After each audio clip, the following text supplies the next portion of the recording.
Trump साहब randomly आते हैं ट्विटर पे, कुछ भी ट्वीट करते हैं और सिर्फ इंडियन मार्केट नहीं, ग्लोब का हर एक मार्केट करेक्ट करना स्टार्ट कर देता है।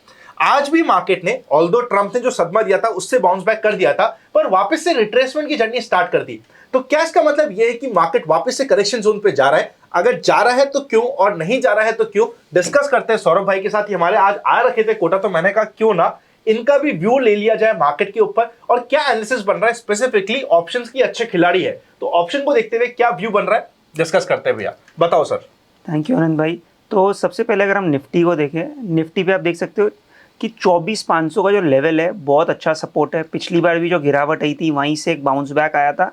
एंड मुझे जो लगता है, जैसे कल ट्रम्प ने डाला था कि मैं टैरिफ्स और बढ़ाएंगे, पर उसके बाद मार्केट ने उतना नेगेटिव रिएक्शन नहीं दिया। तो कोई भी मार्केट जनरली कोई भी न्यूज़ पे दो बार रिएक्ट नहीं करता है। तो आप देखो 7 अप्रैल को जो ट्रम्प के ट्वीट से मार्केट ने भले रिएक्ट किया, उसके बाद जो तेज़ी देखो कितनी बड़ी तेज़ी आई।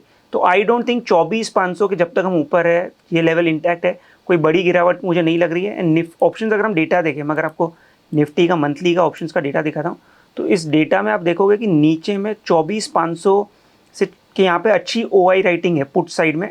On the upside call side में भी अच्छी राइटिंग है। तो अभी जो मार्केट है ये ऐसा मार्केट है कि बाहर रहने वाला मार्केट है। कुछ ना ज़्यादा आपको तेज़ी करनी, ना ज़्यादा मंदी करनी, बिकॉज आप ऊपर में देखो 25,000 के आसपास राइटिंग है। प्लस पिछले हफ्ते हम 25,000 के ऊपर जा नहीं पा रहे थे, आज 24,500 के नीचे जा नहीं पा रहे। तो आई थिंक जब तक ये रेंज ब्रेक नहीं होती है तब तक मार्केट शायद से वॉलेटाइल रहे। इस रेंज ब्रेक के बाद एक बड़ा मोमेंटम मिलेगा। तो I think 24,500 on the down side, 25,000 on the up side, इस रेंज अगर जो भी साइड ब्रेक होती है आई थिंक उसके बाद एक अच्छी तेजी आ सकती है। ये मैं क्यों कह रहा हूँ, बिकॉज मैं आपको नहीं, आप पहले बात कर रहे हो रेंज की, आपने कह दिया कि ऊपर की नीचे की रेंज बता दी, फिर बोल रहे हो कि फिर तेजी आ सकती है। मतलब आपका व्यू तेजी का है? तेजी मुझे डाउन साइड ज़्यादा नहीं लग रहा है। क्यों नहीं लग रहा है? बिकॉज अगर मार्केट को गिरना होता, इतनी नेगेटिव न्यूज़ ऑलरेडी आ चुकी, तो मार्केट 24,500 अभी तक तोड़ देना चाहिए था। पर जिस तरीके से मार्केट गिर रहा है, हम ऑलरेडी ऊपर के हाई से करेक्ट हो गए। ये जो लेवल है यहाँ पे चांसेस है कि यहाँ पर अगर मुझे प्रोबेबिलिटी ऊपर जाने की ज़्यादा है compare to the downside. तो आई थिंक 25,000 ब्रेक होने के बाद इसका कन्फर्मेशन भी आ जाएगा। एंड अगर हम डाउ जोन्स का चार्ट देखें, अगर आप डाउ जोन्स के चार्ट पे देखो कि डाउ जोन्स लाइक बेसिकली कल के दिन एक अच्छी बाउंस बैक दिया। एंड जो रेंज है वो भी एक रेंज में, but lower end of the range के आसपास। तो यहाँ पर डाउ जोन्स में भी पॉसिबिलिटी है कि ऊपर आए। एंड ट्रम्प को हम जानते हैं कैसे अपने स्टेटमेंट्स बदलते रहते हैं। तो एक स्टेटमेंट बदल गया, वापस मोमेंटम आ सकता है। एंड जो रिदम देसाई मॉर्गन स्टैनली वाले, उनका भी आया था कि ही इज़ एक्सपेक्टिंग कि आने वाले दिनों में इंडियन इक्विटीज़ की री रेटिंग होगी। एंड उन्होंने उसके अपने डेटा पॉइंट भी शेयर किया है। सो आई थिंक यहाँ पे मुझे अगर लग रहा है कि अगर किसी इन्वेस्टर को मार्केट में SIP के थ्रू भी पैसा डालना, तो these are not bad levels. And for a trader I think 25,000 का निफ्टी पे ब्रेक होता है तो आप मोमेंटम को कैच कर सकते हो। तो एक बार थोड़ा सा स्ट्रैटेजी बनाते हैं। जैसे इन्वेस्टर्स के लिए आपने कह दिया कि आपके अकॉर्डिंग SIP करना है is good at this time. Lump sum अभी करना है इन्वेस्टर को, म्यूचुअल फंड वाले को, या नहीं करना है?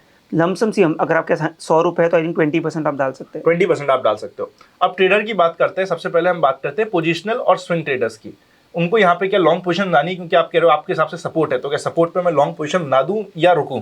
नहीं, तो अगर आप निफ्टी देखें तो मैं हमेशा बोलता हूँ ट्रेंड के साथ रहें। तो जब तक हम 20 मूविंग एवरेज के नीचे है, तो आई थिंक एक कैंडल 20 मूविंग एवरेज के ऊपर अगर क्लोजिंग आती है तो उस कैंडल के हाई के ऊपर आप मोमेंटम प्ले कर सकते हैं। स्विंग की बात कर रहा हूँ, जो ये लो बना है इस लो को भी स्टॉप लॉस रख के एक अच्छी ट्रेड आई थिंक फॉर 25,500 या उसकी जो ये रीसेंट हाइज है वहाँ तक एक मोमेंटम आ सकता है। अगर हम पीक से देखें तो निफ्टी अभी काफ़ी दूर है।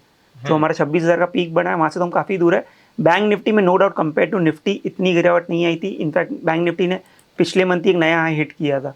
तो आई थिंक बैंक निफ्टी में ज़्यादा बेटर अपॉर्चुनिटी है। बैंक निफ्टी में जो 55,000 का लेवल है काफ़ी अच्छा सपोर्ट जोन है।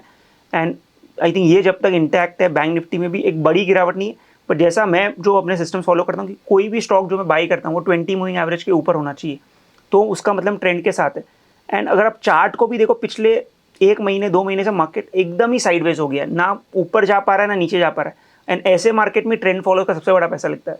तो आई वुड अर्ज की एक मोमेंटम आने दो ऊपर में। बैंक निफ्टी 56,000 एंड निफ्टी 25,000, इसके बाद एक अच्छा मोमेंटम आने की पॉसिबिलिटी है। बिकॉज जो साइडवेज कंसोलिडेशन था वो भी हो गया, बीच में जो प्लेयर्स चॉप हुए वो भी हट जाएंगे। एंड देन एक अच्छा मोमेंटम की अच्छी पॉसिबिलिटी है।